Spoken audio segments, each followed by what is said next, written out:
கர்த்தருக்குள் பிரியமானவர்களே, கடந்த வாரத்தில் நாம் ஜனங்கள் எப்படி தங்களுக்கு ஆட்சி செய்ய ஒரு ராஜா வேண்டும் என்று கேட்டதனாலே சாமுவேல் வருத்தப்பட்டதையும், அதைத் தொடர்ந்து தேவன் சாமுவேலை தைரியப்படுத்தி, நீ ஜனங்கள் கேட்ட எல்லாவற்றிலும் அவர்கள் கேட்டபடி செய், ஏனென்றால் அவர்கள் ராஜாவாக ஆளாதபடிக்கு உன்னை தள்ளவில்லை, என்னைத்தான் தள்ளினார்கள் என்பதை குறித்தும் பார்த்தோம். இப்போது ஒரு ராஜாவை ஏற்படுத்துகிறது என்பது அவ்வளோ ஒரு சாதாரணமான விஷயம் அல்ல. அப்போ முன்னேற்பாடுகள் செய்யப்படுகின்றன. அதை பற்றி தான் இந்த அதிகாரம் விளக்குகிறது. இந்த அதிகாரத்தை சவுலை ராஜாவாக்குவதற்கு தேவனால் என்னென்ன முன்னேற்பாடுகள் செய்யப்பட்டன, சாமுவேலால் என்னென்ன முன்னேற்பாடுகள் செய்யப்பட்டன என்பதை குறித்து நாம் பார்க்க போகிறோம். இங்கே 9ஆம் அதிகார தொடக்கத்தில் பார்க்கும்போது, பென்யமீன் கோத்திரத்தாரில் கீஸ் என்னும் பேருள்ள மகா பராக்கிரமசாலியான ஒரு மனுஷன் இருந்தான். பென்யமீன் கோத்திரம் நமக்கு எல்லாருக்குமே நன்றாக தெரியும். 12வது கோத்திரம் இருக்கிறதுலையே சின்ன கோத்திரம். ஏன்னா குட்டி பையன் பென்யமீன் கடைசி பையன் பிறந்தவன். அவன் பெரியவனாய் கல்யாணம் முடிக்கிறதுக்கு முன்னாடியே மற்றவங்கெல்லாம் ரூபன் முதற்கொண்டு மற்ற எல்லா சகோதரர்களும் என்ன செஞ்சுருப்பாங்க, பெரியவங்களாகி கல்யாணம் முடிச்சிருப்பாங்க. அவங்களோட பிள்ளைகள் பேர பிள்ளைகள்லாம் வந்திருக்கும். இவன் சின்ன பையன் பென்யமீன். அதனால் இந்த கோத்திரம் இஸ்ரேல் கோத்திரத்திலேயே ஒரு சிறிய கோத்திரமாகத்தான் இருந்தது. அதையும் நம்ம படிப்போம். அந்த கோத்திரத்தில் தேவன் சித்தம் வைக்கிறார், ஒரு மனுஷனை ராஜாவாக்கணும்ட்டு. அங்கே கீஸ் என்ற பேருள்ள ஒரு பராக்கிரமசாலியான ஒரு மனுஷன் இருந்தான். அவன் பென்யமீன் கோத்திரத்தான அபியாவின் மகனான பெகோராத்துக்கு பிறந்த சேரோரின் புத்திரனாகிய அபியேலின் குமாரன். எத்தனை பேரை சொல்கிறாங்க பாருங்கள். பென்யமீன் கோத்திரத்தான அபியாவின் மகன் பெகோராத்.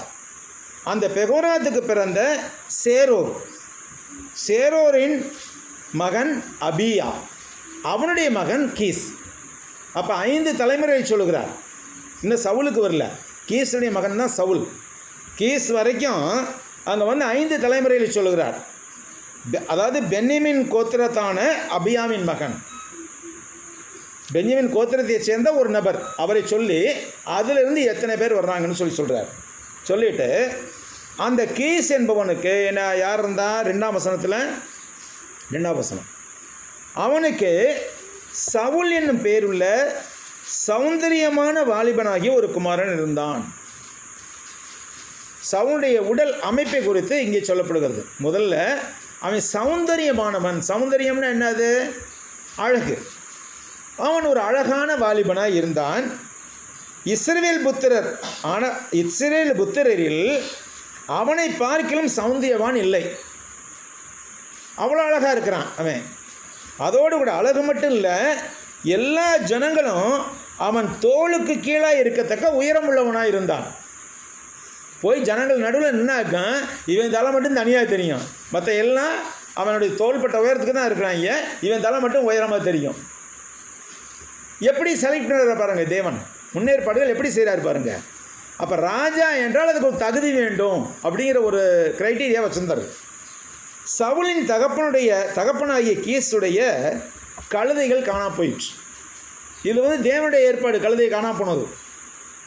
ஏன்னா கழுதை காணா போகணும், அதை தேடிக்கிட்டு சவுல் போகணும், அங்கே சாமுவேலை சந்திக்கணுங்கிறது தேவனுடைய ஏற்பாடு. இங்கே சவுலின் தகப்பனாகிய கீஸுடைய கழுதைகள் காணாமல் போயிடுச்சு. ஆகையால் கீஸ் தன் குமாரனாகிய சவுலை நோக்கி, நீ வேலைக்காரர்கள் ஒருவனை கூட்டிக் கொண்டு கழுதையை தேட புறப்பட்டு போ. கழுதை காணா போயிடுச்சியா என்னன்னு தெரியல, போய் கழுதைகளை தேடி கண்டுபிடிச்சிட்டு வா அப்படின்னு சொல்கிறான். அப்படியே அவன் எப்ராயிம் மலைகளையும் சலிஷா நாட்டையும் கடந்து போனான்.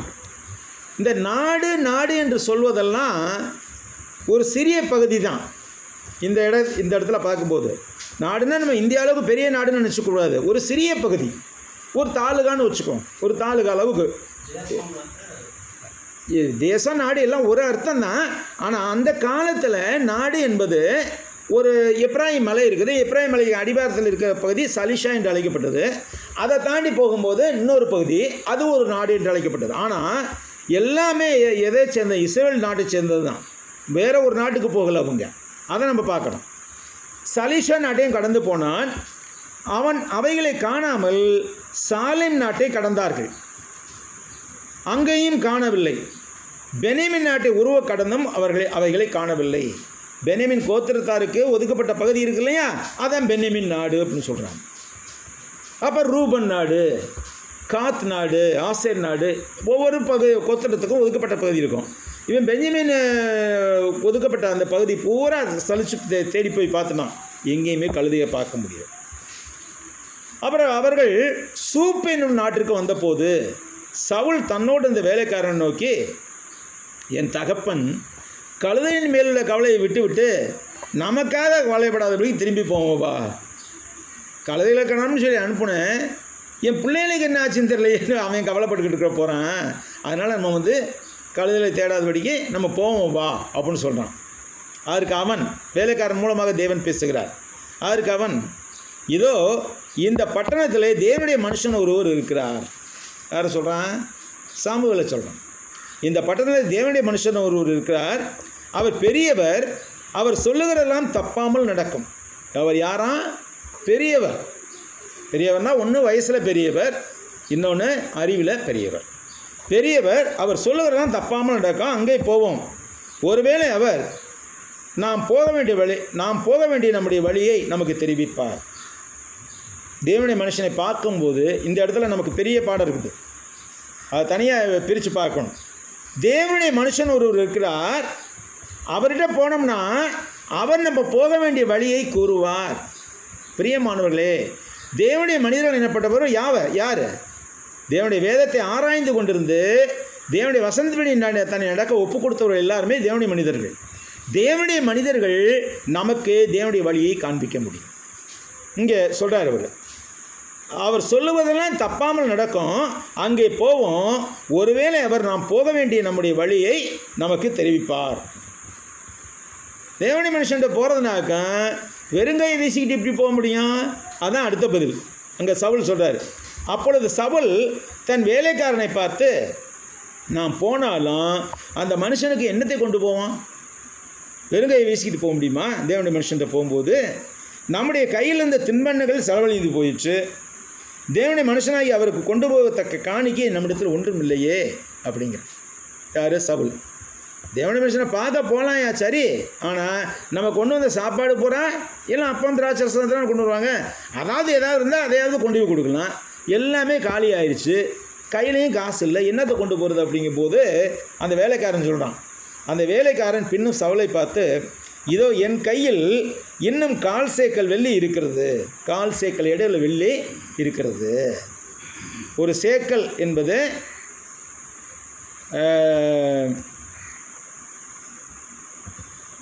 460 கிராம் என்று நினைக்கிறேன். ஒரு சேக்கல் என்பது, அதில் 1/4 சேக்கல்னாக்கா ஏறக்குறைய 115 கிராம்.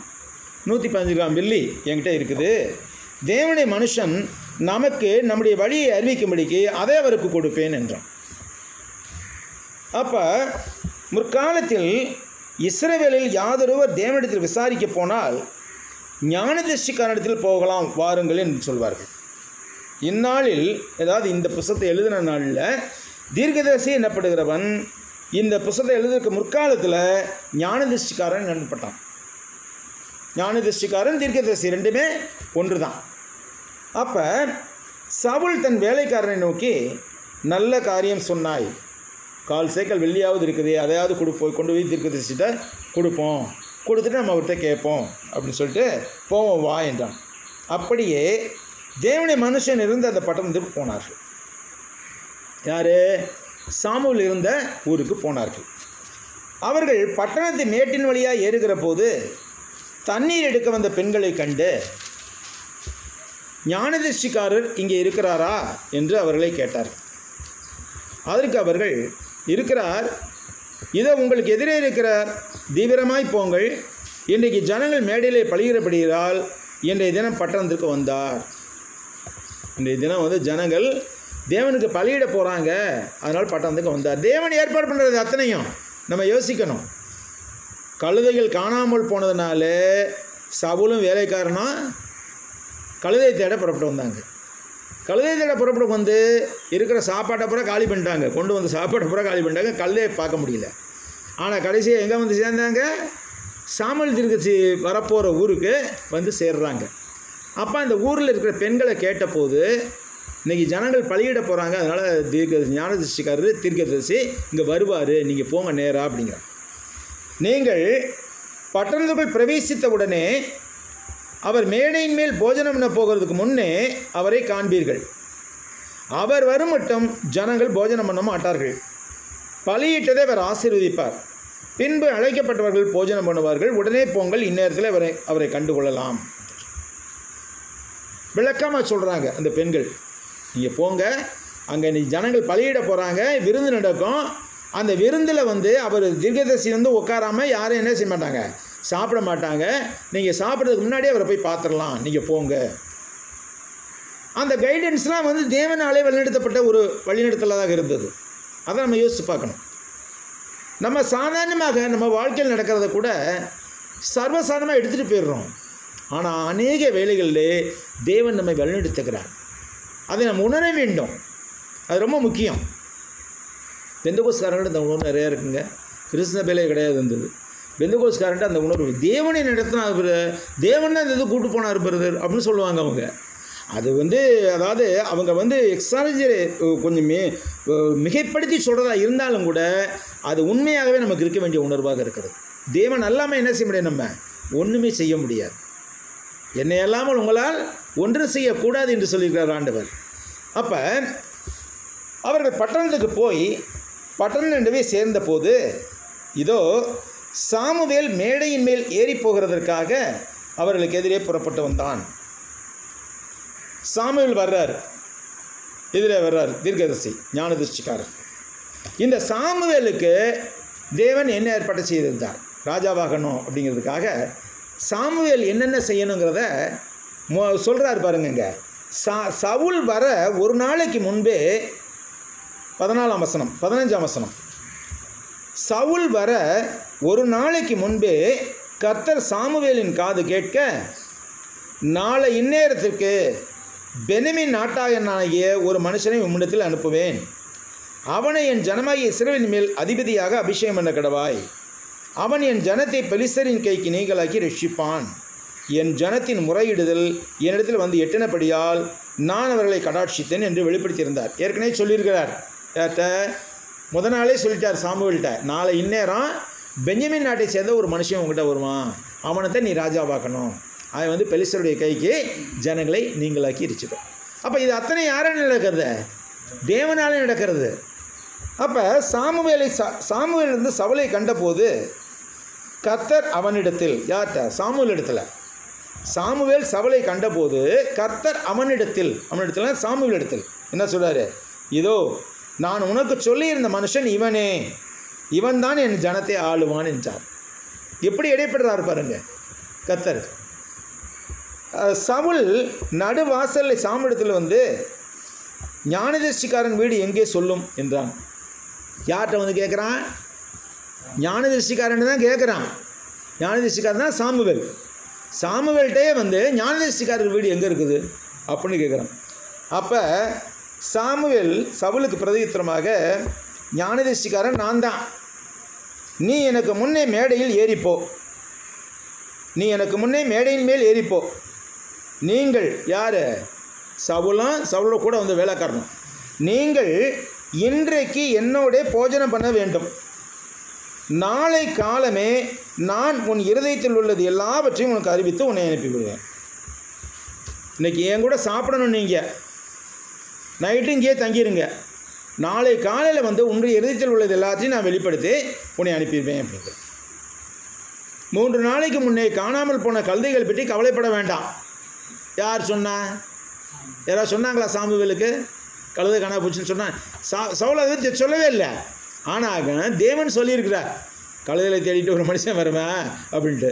அப்போ சாமுவேல் தொடர்ந்து சொல்கிறார், 3 நாளைக்கு முன்னே காணாமல் போன கழுதைகளை பற்றி கவலைப்பட வேண்டாம், அவைகள் அகப்பட்டன. இது அல்லாமல் சகல இஸ்ரவேலின் அபேட்சையும் யாரை நாடுகிறது, உன்னையும் உன் வீட்டார் அனைவரையும் அல்லவா. பிரியமானவர்களே, சவுலை தேர்ந்தெடுக்கும் போது அவன் ஒரு நல்ல மனிதனாகத்தான் இருந்தான், தாழ்மையுள்ளவனாக இருந்து. பின்னாடி பார்க்க போகிறோம், தாழ்மையுள்ள ஒரு மனிதனாக, கீழ்ப்படுதல் ஒரு மனிதனாகத்தான் இருந்தான். பிற்பாடு தான் அவன் கெட்டு போனான். அப்போ இங்கே பார்க்கும்போது கழுதைகளை பற்றி கவலைப்பட வேண்டாம், அவைகள் அகப்பட்டது. இதல்லாமல் சகல இஸ்ரவேலின் விருப்பமும் யாரை நாடுகிறது? உன்னையும் உன் வீட்டார் அனைவரும் அல்லவா. ஏன்னாக்கா சவுல் எப்படிப்பட்டவன்? சற்றே உயர்ந்தவன். மாமிச பிரகாரம் பார்க்கும்போது சற்றே உயர்ந்தவன், அழகானவன். இதுவும் ஒரு காரணம் அவனை ராஜாவாக்குவதற்கு. தேவன் அவனை ராஜாவாக்குவதற்கு அதுவும் ஒரு காரணம். அப்பொழுது சவுல் பிரதியுத்தரமாக, நான் இஸ்ரவேல் கோத்திரங்களிலே சிறிதான பெஞ்சமின் கோத்திரத்தான் அல்லவா. இஸ்ரவேல் கோத்திரத்திலே ரொம்ப சின்ன கோத்திரம்யா என் கோத்திரம், பெஞ்சமின் கோத்திரம் அல்லவா எங்கள் கோத்திரம். இந்த பெஞ்சமின் கோத்திரத்தை பிறந்த என்னை போய் ராஜாவாக்குறீங்கிறீங்க, அந்த அர்த்தத்தில் சொல்கிறான். அப்போ பெஞ்சமின் கோத்திரத்து குடும்பங்களில் எல்லாம் என் குடும்பம் அற்பமானதல்லவா. பெஞ்சமின் கோத்திரத்தை சேர்ந்தவங்கிறது மாத்திரம் இல்லை, பெஞ்சமின் கோத்திரத்திலேயே மிக அற்பமான குடும்பம் எங்கள் குடும்பம், ரொம்ப எளிமையான குடும்பம். இந்த குடும்பத்திலிருந்து ஒருத்தனை போய் ராஜாவை தேர்ந்தெடுக்கிறீங்கிறீங்க, நீர் இப்படிப்பட்ட வார்த்தை என்னிடத்தில் சொல்வானேன் என்றார். சாமுவேல் சவுலையும் அவன் வேலைக்காரனையும் போஜன சாலைக்குள் அழைத்து கொண்டு போய், அந்த இதுக்கு சொல்வானேன்னு கேட்ட கேள்விக்கு பதில் சொல்ல சாமுவேல் அந்த இடத்துல பதில் சொல்ல, நேராக போஜன சாலைனா உணவு சாப்பிடுகிற இடம், பந்தி நடக்கிற இடம், பந்தி நடக்கிறதுக்கு அழைத்து போய் அவர்களை அழைக்கப்பட்டவர்களை தலைமையான இடத்தில் வைத்தான். ஒரு 30 பேர் அழைக்கப்பட்டிருக்கிறாங்க. சொல்லு பாருங்க, அழைக்கப்பட்டவர்கள் ஏறக்குறைய 30 பேராக இருந்தார்கள். அந்த 30 பேரும் விருந்துக்கு உட்காந்துருக்குறாங்க. அதில் தலைமையான இடத்துல சவுலையும் சவுளை வேலைக்காரனையும் உட்கார வைக்கிறான் சாமுவேல். தேவனுடைய திட்டப்படி அது அத்தனையுமே நடக்குது. அப்போ அப்படி உட்கார்ந்ததுக்கப்புறம் தான் பின்பு சாமுவேல் சமையற்காரனை பார்த்து, நான் உன் கையிலே ஒரு பங்கை கொடுத்து வைத்தேனே, அதை கொண்டு வந்து வை. ஏற்கனவே கொடுத்து வச்சிருக்கான். சவுல் வருவான், சவுலுக்காக இதை எடுத்து வைக்கணுங்கிறதுக்காக கொடுத்து வச்சுருக்கான். என்ன அது? ஒரு முன்னந்தொடையும் அதனோடு இருந்த பாகங்களும். பொதுவாக தொடைக்கறி என்பது சற்று விசேஷமான ருசி உள்ளதாக இருக்கும். அதில் முன்னந்தொடை இளமையாகவும் இருக்கும், இளசாகவும் இருக்கும், ருசியாகவும் இருக்கும். அங்கே என்ன செய்கிறான்? ஒரு முன்னந்தொடையும் அதனோடு இருந்தையும் எடுத்து கொண்டு வந்து அதை சவுலுக்கு முன் வைத்தான். அப்பொழுது சாமுவேல், இதோ இது உனக்கென்று வைக்கப்பட்டது, இதை உனக்கு முன்பாக வைத்து சாப்பிடு.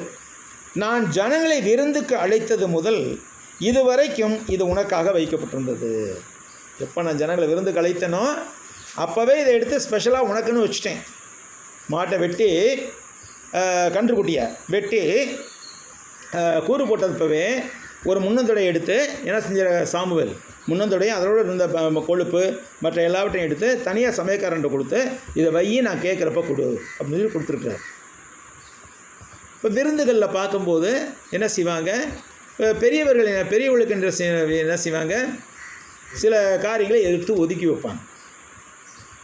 அப்படி ஒதுக்கி வைக்கிறத அவங்களுக்கு மாத்திரம்தான் கொடுப்பாங்க, எல்லாருக்கும் அதை கொடுக்க மாட்டாங்க. அது மாதிரி இங்கே தனியாக ஒதுக்கி வைத்திருக்கிறார்கள். சவுலுக்குன்னே எடுத்து வச்சுருக்கான் சாமுவேல். அதை எடுத்து கொடு அப்படி சொல்லும்போது அவர்கள் மேடையிலிருந்து அப்போ என்ன செய்கிறான், இதுவரைக்கும் இது உனக்காக வைக்கப்பட்டிருந்தது என்றான். அப்படியே சவுல் அன்றைய தினம் சாமுவேலுடைய சாப்பிட்டான்.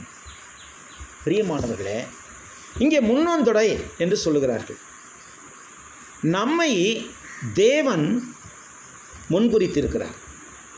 இந்த ஊரில் இருக்கிற மற்ற ஜனங்களுக்கு சுவிசேஷத்தை அறிவிக்கும்படியாக நம்மை முன்குறித்திருக்கிறார்.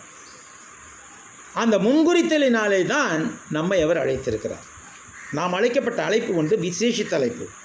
இதை நம்ம உணரணும். இந்த ஜனங்கள், இங்கே இருக்கிற எல்லா ஜனங்களும் ஆண்டவர்களாக வர வேண்டும் என்பது தேவனுடைய சித்தமாக இருக்கிறது. இங்கே எப்படி இங்கே முன்னந்தொடை எடுத்து முன்னாடியே முன்குறித்து வைத்திருந்தாரோ அதே போன்று நம் எல்லோரையும் தேவன் இந்த இடத்துல முன்குறித்து வைத்திருக்கிறார். ஏனென்றால் இந்த மக்கள் எல்லாரையும் பரலோகத்துக்கு வழிநடத்த வேண்டியது யாருடைய பொறுப்பு? நம்முடைய பொறுப்பாக இருக்கிறது. அதை நாம் உணர வேண்டும். அழைக்கப்பட்ட அழைப்பை உணர்ந்தவர்களாக இருக்க வேண்டும். அடுத்தவர்கள் மேடையிலிருந்து பட்டணத்துக்கு இறங்கி வந்த பின்பு அவன் மேல் வீட்டிலே சவுலோடு பேசி கொண்டிருந்தான். யார்? சாமுவேல் சவுலோடு பேசி கொண்டிருந்தான். அவர்கள் அதிகாலமே கிழக்கு விழுக்கிற நேரத்திலே எழுந்திருந்த போது சாமுவேல் சவுலை மேல் வீட்டின் மேல் அழைத்து, நான் உன்னை அனுப்பிவிடும்படிக்கு ஆயத்தப்படு, கிளம்பு, நான் உன்னை அனுப்பிவிடுறேன், நீ ரெடியாகு. சவுல் ஆயத்தப்பட்ட போது அவனும் சாமுவேலும் இருவருமாக வெளியே புறப்பட்டார்கள். எங்கே போகிறாங்க? இவங்க 2 பேரும் மட்டும் வெளியே போகிறாங்க, வேலைக்காரனை இப்போ கூப்பிடல. இவங்க 2 பேரும் மட்டும் வெளியே போகிறாங்க. அவர்கள் பட்டணத்தின் கடைசி மட்டும் இறங்கி வந்தபோது வேலைக்காரனும் போயிருக்கிறாங்க. அவனும் சாமுவேலும் இருவருமாக வெளியே புறப்பட்டார்கள். அவர்கள் பட்டணத்தின் கடைசி மட்டும் இறங்கி வந்தபோது சாமுவேல் சவுலை பார்த்து, வேலைக்காரனை நமக்கு முன்னே நடந்து போக சொல் என்றான். நம்ம கொஞ்சம் தாமதிப்போம், உங்கள்கிட்ட தனியாக பேச வேண்டியிருக்குது, வேலைக்காரன் முன்னாடி போகட்டும் அப்படின்னு சொல்கிறார். அப்படியே அவன் நடந்து போனான்.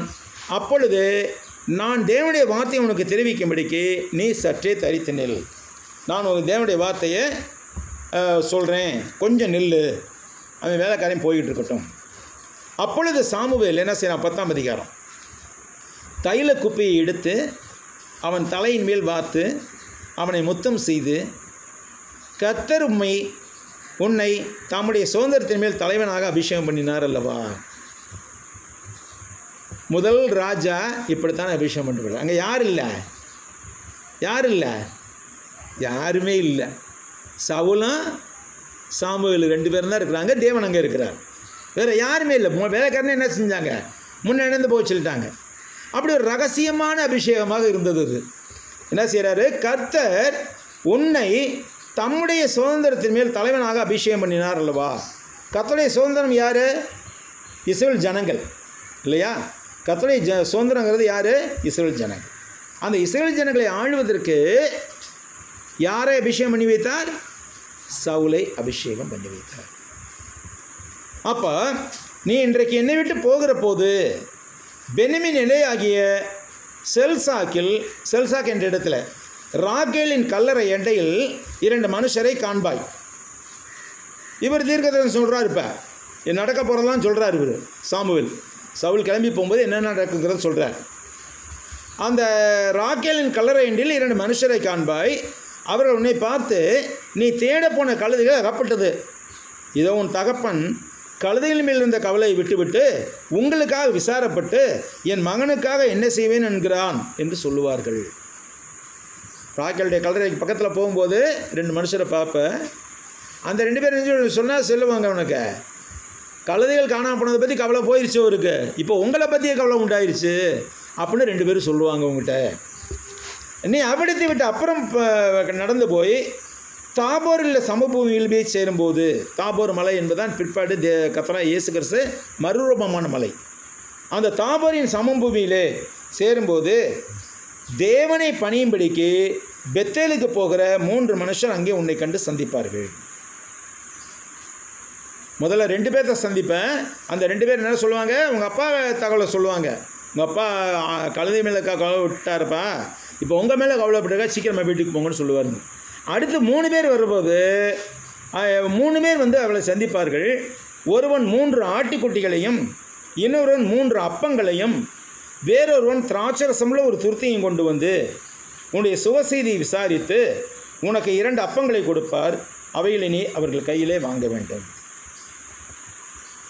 தெளிவாக இது போல நடக்குது. பிற்பாடு பாருங்கள், இங்கே என்னென்ன கொண்டு வருவாங்கன்னா, ஒருவன் 3 ஆட்டுக்குட்டிகளையும், இன்னொருவன் 3 அப்பங்களையும், வேறொருவன் திராட்சரசமுள்ள துருத்தியும் கொண்டு வருவான்.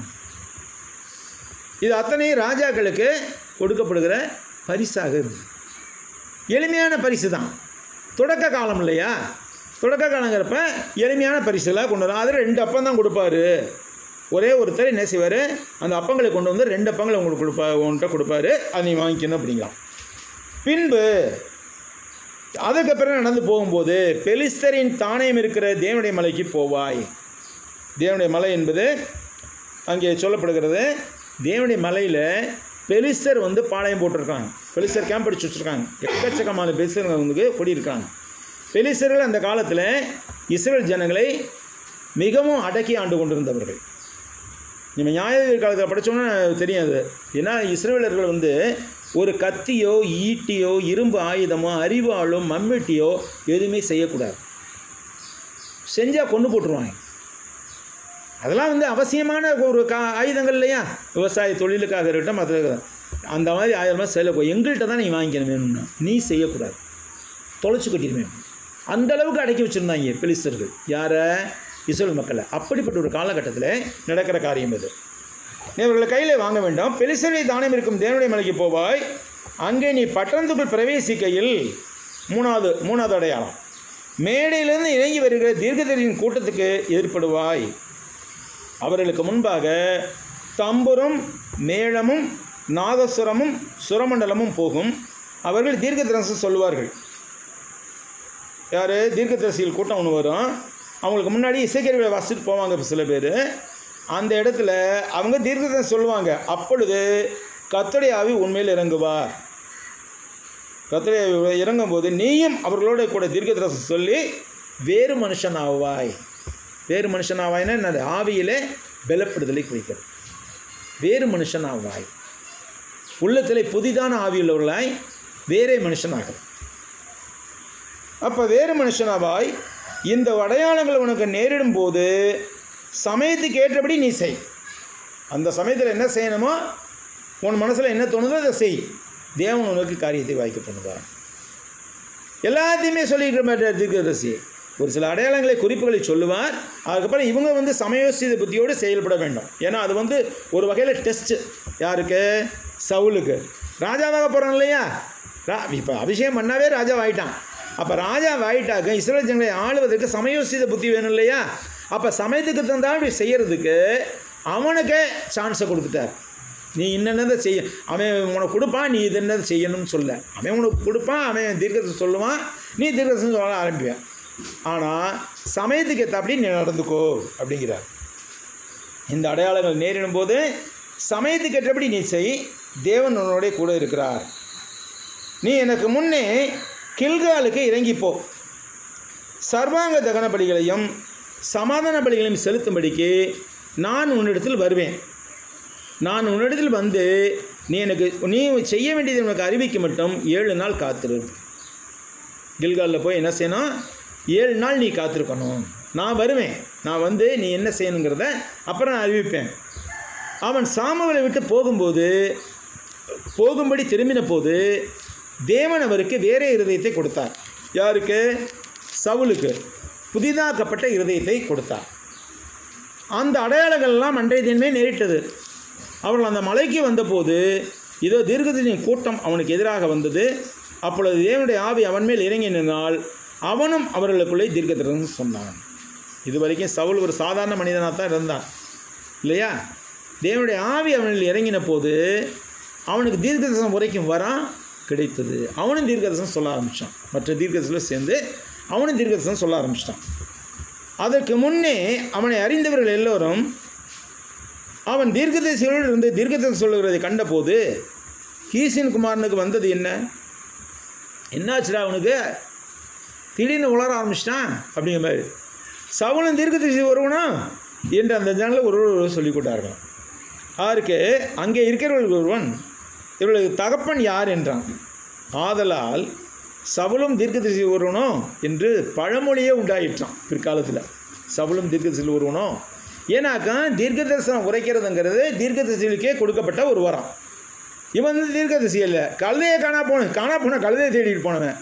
இவன் தீர்க்கதரிசி சொல்கிறான், யாரா இவன் புதுசாக தீர்க்கதரிசி சொல்கிறான் அப்படின்னு சொல்லி ஜனங்களாம் கேட்க ஆரம்பிச்சிட்டாங்க. அதனால் சவுலும் தீர்க்கதரிசி ஒருவனோ அப்படின்னு ஒரு பழமொழியே ஏற்பட்டுச்சான்.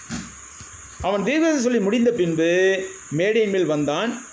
அப்பொழுது சவுலுடைய சிறிய தகப்பன், நீங்கள் எங்கே போனீர்கள் என்று அவனையும் அவன் வேலைக்காரர்களையும் கேட்டான். அதற்கு அவன், நாங்கள் எங்கள் கழுதைகளை தேட போய் அவைகள் எங்கும் காணாதபடியால் சாமுவேலிடத்துக்கு போனோம் என்றார்கள். அப்பொழுது சவுலின் சிறிய தகப்பனா யார்? சித்தப்பா, சவுளுடைய சித்தப்பா. சாமுவேல் உங்களுக்கு சொன்னது என்ன, அதை சொல் என்றான். சவுல் தன் சிறிய தகப்பனை பார்த்து, கழுதைகள் அகப்பட்டது என்று எங்களுக்கு தீர்மானமாய் சொன்னார் என்றான். ஆனாலும் ராஜ்ய பாரத்தை பற்றி சாமுவேல் சொன்னதை அவனுக்கு அறிவிக்கவில்லை. இதுதான் சமயோசித புத்திகள். சாமுவேல் என்ன சொன்னார் அதை சொல்லுங்க போது நினச்சிருந்தா என்ன செஞ்சுருக்கலாம்? எல்லாத்தையும் ராஜாவாக்குனாரு, எல்லாத்தையும் சொல்லிக்கலாம். ஆனால் இந்த சமயத்தில் கொஞ்சம் எச்சரிக்கையாக இருக்கணும் அப்படின்னு நினச்சி பார்த்து சமயோசித புத்தி என்ன சொன்னார்? கழுதைகள் அகப்பட்டதுன்னு சொன்னாரப்பா. அதோட நிறுத்திக்கிட்டான். சித்தப்பாட்ட எல்லா வார்த்தைகளையும் சொல்லலை. சாமுவேல் ஜனங்களை மிஸ்பாவிலே கர்த்தரிடத்தில் வரவழைத்து, ஏன்னா இந்த அறிவிப்பு யார் திறந்து வர வேண்டாம்? சவுல் ராஜாவானாங்கிற அறிவிப்பு யார் திறந்து வர வேண்டாம்? சாமுவேல் வர வேண்டும். அதனால் அவன் அதை மௌனம் காத்திருக்கான். கொஞ்சம் சமயோசித புத்தியோட செயல்பட்டுருக்கான். அப்போ இஸ்ரவேல் புத்திரரை நோக்கி என்ன செய்கிறார்? சாமுவேல் ஜனங்களை மிஸ்பாவிலே கர்த்தரிடத்தில் வரவழைத்து இஸ்ரவேல் புத்திரரை நோக்கி, இஸ்ரவேலின் தேவனாகிய கர்த்தர் சொல்லுகிறது என்னவென்றால், நான் இஸ்ரவேலை எகிப்திலிருந்து புறப்பட பண்ணி உங்களை எகிப்தியர் கைக்கும் உங்களை இறுகப்படுத்த எல்லா ராஜ்யத்தாரின் கைக்கும் நீங்களாக்கி விட்டேன். நீங்களோ உங்களுடைய எல்லா தீங்குகளுக்கும் நெருக்கங்களுக்கும் உங்களை நீங்களாக்கி ரட்சித்த உங்கள் தேவனை இந்நாளிலே புறக்கணித்து ஒரு ராஜாவை எங்கள் மேல் ஏற்படுத்தும் என்று அவரிடத்தில் கேட்டுக்கொண்டீர்கள். இப்பொழுது கர்த்தருடைய சந்நிதியில் உங்கள் வம்சங்களின்படியையும் ஆயிரங்களான உங்கள் சேர்வுகளின்படியும் நில்லுங்கள் என்றார். வரிசையாக நில்லுங்க, உங்கள் வம்சங்களின்படி நில்லுங்க, உங்கள் ஆயிரங்கள் சேர்வுகளின்படி நில்லுங்க. அப்போ சாமுவேல் இஸ்ரவேலின் கோத்திரங்களை எல்லாம் சேர பண்ணின பின்பு பென்யமீன் கோத்திரத்தின் மேல் சீட்டு விழுந்தது. அவன் பென்யமீன் கோத்திரத்தை அவனுடைய குடும்பங்களின்படியே சேர பண்ணின பின்பு மாத்திரை குடும்பத்தின் மேலும் அதில் கீசின் குமாரனாய சவுலின் மேலும் சீட்டு விழுந்தது. இப்போ முதலே அபிஷேகம் பண்ணிட்டான். இருந்தாலும் ஜனங்களுக்கு இவன் இஷ்டப்படி செஞ்சது அப்படின்னு வரக்கூடாது. ஐயோ தேவனுடைய ஏற்பாடு தான். அப்போ என்ன, ஜனங்களுக்கு முன்பாடே சீட்டு போடுறான். சீட்டு போடுறதுங்கிறது விரோதங்களை ஒழிக்கும். நமக்கு நல்லாவே தெரியும். சீட்டை குலுக்கி போட்டு ஒரு சின்ன பிள்ளைய கூப்பிட்டு எடுக்க விடுவாங்க. அப்போ ஆண்டவரை ஜெபம் பண்ணிட்டு அதை எடுக்க விடுவாங்க. அப்போ அந்த சீட்டுக்கு எல்லோரும் என்ன செய்வாங்க? கட்டுப்படுவாங்க இல்லையா? இது நம்ம நாட்டில் இன்றைக்கி நடக்கிற வழக்கம் இல்லையா? திருவுள்ளச்சீட்டு. திருவுள்ளம்னா தேவனுடைய உள்ளம்னு அர்த்தம். திருவுள்ளச்சீட்டு. அப்போ அந்த சீட்டு போடும்போது என்னாச்சு? சீட்டு பென்யமீன் கோத்திரத்தில் விழுந்து, பென்யமீன் கோத்திரத்தில் கீசின் குடும்பத்துக்கு இன்றைக்கி கீசின் குடும்பத்தில் சவுலுக்கு பேருக்கு விழுந்தது. அவன் தான் ராஜாவானு தேவன் சுத்தம் வச்சிருக்கார். அப்போ அவன் பென்யமீன் கோத்திரத்தையும் அவனுடைய குடும்பங்களின் சேர பண்ண பின்பு மாத்திரை குடும்பத்தின் மேலும் அதில் கீசின் சவுலின் மேலும் சீட்டு விழுந்தது. அவனை தேடின போது அவன் அகப்படவில்லை. இப்போ பாருங்கள், ஒரு பெரிய காமெடி காட்சி நடக்கும். அவனை நீங்கள் வருவானா என்று அவர்கள் திரும்ப கர்த்தரிடத்தில் விசாரித்த போது, இதோ அவன் தளவாடங்கள் இருக்கிற இடத்துல ஒளிந்து கொண்டு இருக்கிறான். தளவாடங்கள் ரகசியமாக வச்சுருக்காங்க. பெலிஸ்தருக்கு தெரியாமல் சில தளவாடங்கள் சேர்த்து வச்சுருக்காங்க. அந்த இடத்துல ரகசியமாக ஒளிஞ்சுக்கிட்டு இருக்கிறான். பாருங்கள், ஒரு ராஜா வாகனம் நினைக்கிற போது அவன் தளவாடங்கள் இருக்கிற இடத்துல போய் ஒளிஞ்சுக்கிட்டு இருக்கான். அப்பொழுது அவர்கள் ஓடி அங்கே இருந்து அவனை அழைத்து கொண்டு வந்தார்கள். அவன் ஜனங்கள் நடுவே நின்ற போது எல்லா ஜனங்களும் அவனுக்கு தோளுக்கு கீழாக இருக்கத்தக்க உயரமுள்ளவனாக இருந்தான். அப்போ எல்லாருமே இப்படி தான் பார்க்க வேண்டியிருக்கு. அவனை ராஜாவை இப்படி பார்க்கணும், தங்களுக்கு சமமாக பார்க்க முடியாது. அப்பொழுது சாமுவேல் எல்லா ஜனங்களை நோக்கி, கர்த்தர் தெரிந்து கொண்டனை பாருங்கள், சமஸ்த ஜனங்களுக்குள்ளும் அவனுக்கு சமமானவன் இல்லை என்றான். அப்பொழுது ஜனங்கள் எல்லாரும் ஆர்ப்பரித்து ராஜா வாழ்க. முடிஞ்சது. தேவனுடைய ஆட்சி முடிஞ்சது. மனுஷனுடைய ஆட்சி தொடங்குதுங்க. இதுக்கப்புறம் தான் இஸ்ரவேலுக்கு விபத்துக்கள், ஆபத்துக்கள், தொந்தரவுகள், தொல்லைகள், சிக்கல்கள், கஷ்டங்கள், பிரச்சனைகள்லாம் நிறைய ஏற்பட ஆரம்பித்தது. அதெல்லாம் வரிசையாக நம்ம பார்ப்போம். சாமுவேல் ராஜாங்கத்தின் முறையை ஜனங்களுக்கு தெரிவித்து அதை ஒரு புஸ்தகத்தில் எழுதி கர்த்தருடைய சந்நிதியில் வைத்து ஜனங்கள் எல்லாம் ஒரு வீட்டுக்கு அனுப்பிவிட்டான். அப்போ ராஜாங்கத்தின் முறைமை என்ன? ராஜா எப்படி இருக்கணும்? ராஜாங்கத்தின் முறைமை என்ன? ராஜாவுக்கு என்னென்ன செய்யப்படணும்? இதை பூரா ஒரு சட்ட புத்தகம் மாதிரி எழுதுகிறார் சாமுவேல். அப்போ தான் தொடங்குது பாருங்கள். 1947 நம்ம நாடு சுதந்திரம் பெற்றது.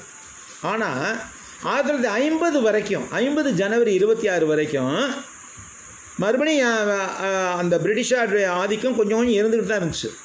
50ஆவது வருஷம் ஜனவரி 26 அன்று தான் நம்முடைய சட்ட பிரகடனம் வெளியிடப்பட்டது. அது வரைக்கும் அந்த அம்பேத்கரும் மற்றவர்களும் சேர்ந்து என்ன செஞ்சாங்க? அந்த சட்டத்தை எழுதி கொண்டிருந்தார்கள். 47 ஆகஸ்ட்லேருந்து 48 ஆகஸ்ட், 49 ஆகஸ்ட்டு, அப்புறம் 50 ஜனவரி, ஏறக்குற 2.5 வருஷம் அவங்க சட்டத்தை அறிவுப்படுத்த வேண்டியிருந்தது. இந்தியன் கான்ஸ்டியூஷன் சொல்லுவாங்க. அதில் எப்படி இந்த நாட்டை கொண்டு போகணும் அப்படிங்கிறதுக்கு சட்டங்கள் வழிவகுத்தில் முன்னோடியாக இருந்தவர் அம்பேத்கர். அதோடு கூட மற்றவர்களும் அதில் ஈடுபட்டார்கள். ஆனாலும் கூட அம்பேத்கர் தான் சட்டத்தை வடிவமைத்தவர்.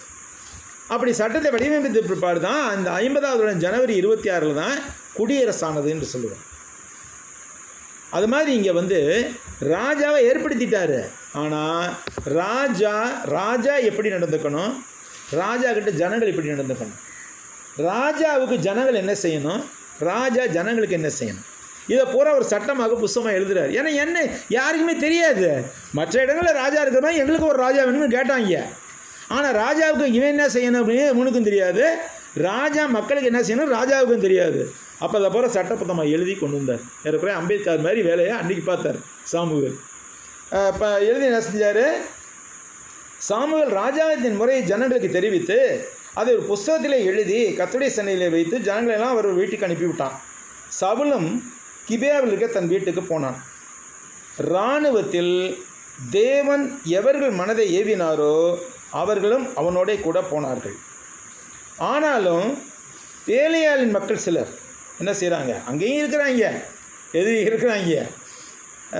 பேலியாளின் மக்கள் வந்து என்ன செய்ய, இவனாரம் என்ன ரட்சிக்க போகிறோம் என்று சொல்லி அவனுக்கு காணிக்கை கொண்டு வராமல் அவனை அசட்டை பண்ணினார்கள்.